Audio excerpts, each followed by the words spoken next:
Oi, tudo bem com vocês? Na aula de hoje nós vamos estudar uma das seções mais legais do capítulo 4, que é a seção 4.3, onde nós vamos aprender como as derivadas afetam a forma de um gráfico.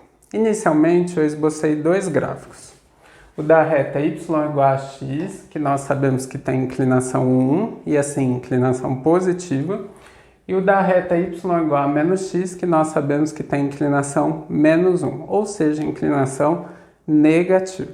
Agora observe o gráfico desta curva. Tá? Entre A e B, nós temos que esta função é crescente. E as inclinações das retas tangentes à curva são positivas. Entre B e C, nós temos que essa função é decrescente e as inclinações das retas tangentes à curva são negativas, tá?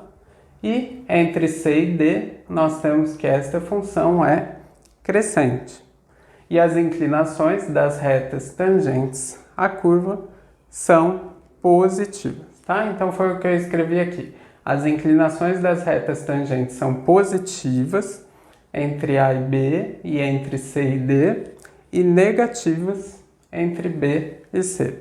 É possível provar, usando o teorema do valor médio, o seguinte teste.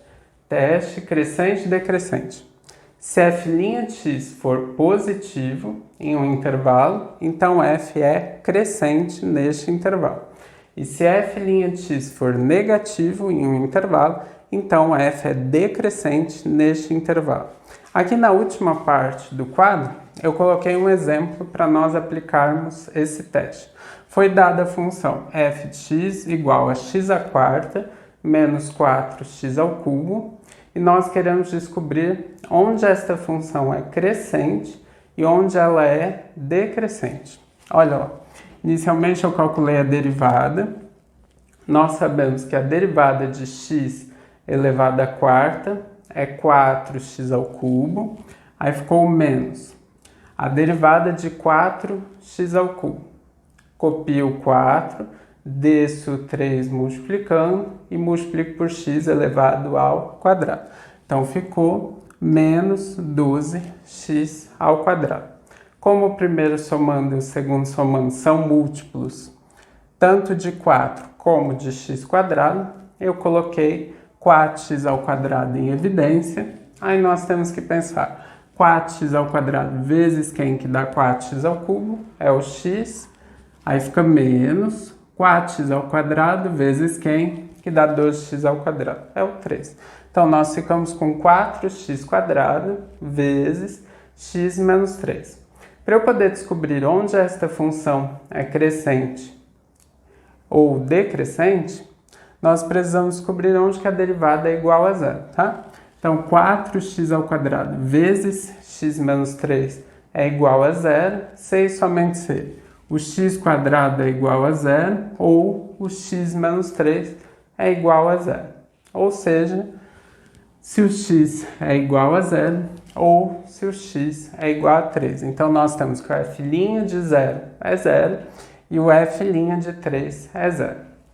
Agora, eu tracei aqui um segmento de reta, coloquei o 0, coloquei o 3 e escrevi os intervalos, tá? Então, ó, aqui nós temos valores menores do que 0. Aqui, entre 0 e 3, são valores maiores do que 0 e menores do que 3, que eu também posso escrever assim, né? 0 menor que x menor que 3 e após o 3, nós temos valores de x maiores do que 3, tá? Então, o que eu vou fazer? Eu vou precisar determinar em que intervalos a derivada é positiva e em que intervalos a derivada é negativa. Então, ó, eu coloquei aqui intervalos, coloquei cada um deles, tá? X menor que 0, x maior que 0 e menor que 3, e x maior que 3. E aí eu vou analisar cada fator da minha derivada, tá? Ó, f' de x é igual a 4x² vezes x menos 3. coloquei o 4, coloquei o x² e coloquei o x menos 3. Vejam que nós sabemos que 4 sempre é um número positivo e x² também sempre é um número positivo. Então, se eu quisesse, eu não precisava colocá-los na tabela. Eu coloquei porque muitas pessoas têm dificuldade e assim vocês não confundem, tá? A gente sempre pode fazer isso quando nós temos um produto, tá? Tomem cuidado, se for soma ou diferença, não pode fazer isso, tá? Que aí vocês vão errar. Agora, olha lá, nós sabemos que 4 é sempre positivo, tá?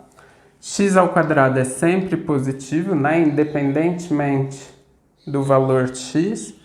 E, finalmente, eu vou analisar x menos 3.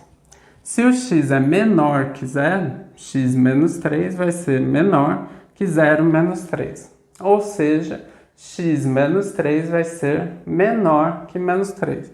Então, ele é negativo.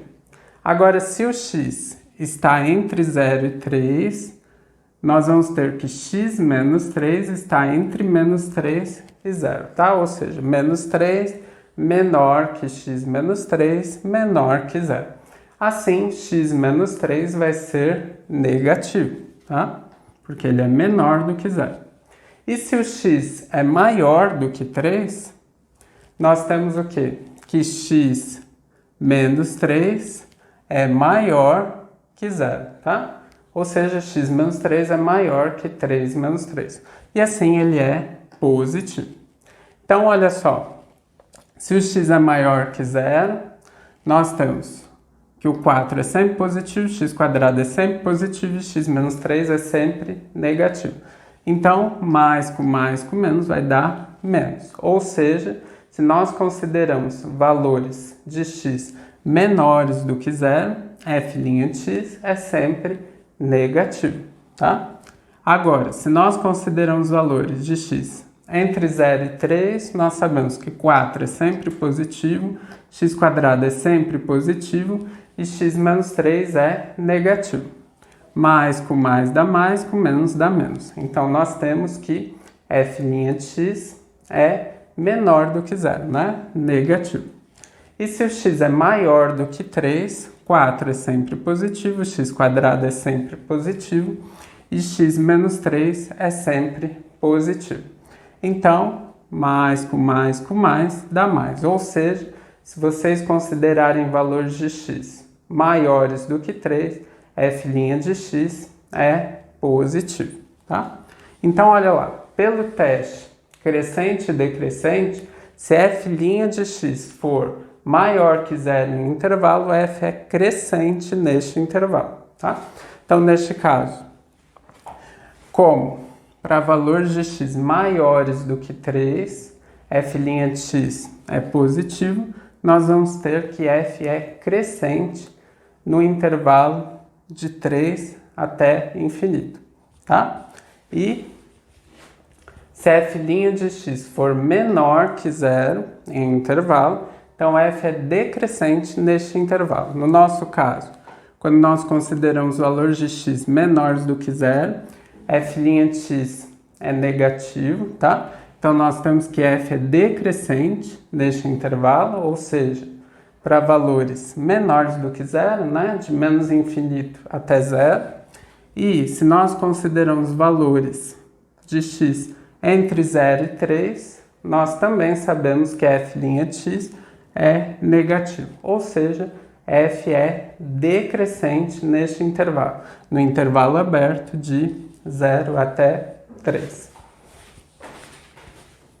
Seguindo, eu esbocei 3 gráficos. No nosso primeiro gráfico, se nós considerarmos valores de x entre a e c, nós temos que f' de x é maior que 0. E considerando valores de x entre c e b, nós temos que f' de x é menor do que 0. Ou seja, a derivada mudou de positiva para negativa. E neste caso, nós vamos ter que o ponto CF de C é um ponto de máximo local. Já no segundo gráfico, nós temos, ao considerar valores de x entre A e C, que f'x é negativo. Agora, se nós considerarmos valores de x entre c e b, nós temos que f' de x é positivo. O sinal da derivada mudou de negativo para positivo. E neste caso, nós vamos ter que o ponto CF de C é um ponto de mínimo local. Já no terceiro gráfico, considerando valores de x entre a e c, nós temos que a derivada de f, avaliada em x, é sempre maior que zero. E considerando valores de x entre c e b, nós também temos que f' de x é maior que zero. Veja que neste caso, a derivada não mudou de sinal, né? Era positivo e manteve-se positivo. Tá? Neste caso, nós vamos ter que o ponto CF de C não é mínimo local, nem é máximo local. É possível provar, novamente, usando o teorema do valor médio, o seguinte teste. Teste da primeira derivada. Suponha que C seja um número crítico de uma função contínua f. Lembre, o que é um número crítico, tá? Se C é um número crítico, significa que f' de C não existe ou f' de C é igual a zero. Se o sinal de f' mudar de positivo para negativo em C, nós temos que f tem um máximo local em C, ou seja, o ponto CF de C é um ponto de máximo local. Já se o sinal de f' mudar de negativo para positivo em C, então f tem um mínimo local em C, ou seja, o ponto CF de C é ponto de mínimo local. E finalmente, se f' não mudar de sinal em C, então f não tem nem máximo local, nem mínimo local em C. Vamos voltar novamente para o nosso exemplo, onde foi dada a função f de x igual a x à quarta menos 4x ao cubo. O que nós vimos? Que em zero, né, o sinal da derivada não muda, né? Era negativo e continua sendo negativo. Assim, como o sinal de f' não mudou em zero, então f não tem nem máximo local, nem mínimo local em zero. Agora, do 3, nós temos que o sinal da derivada mudou de negativo para positivo, tá? Então, quando o sinal de f' muda de negativo para positivo, nós temos um mínimo local naquele valor, tá? Então, nós vamos ter que f tem um mínimo local em 3.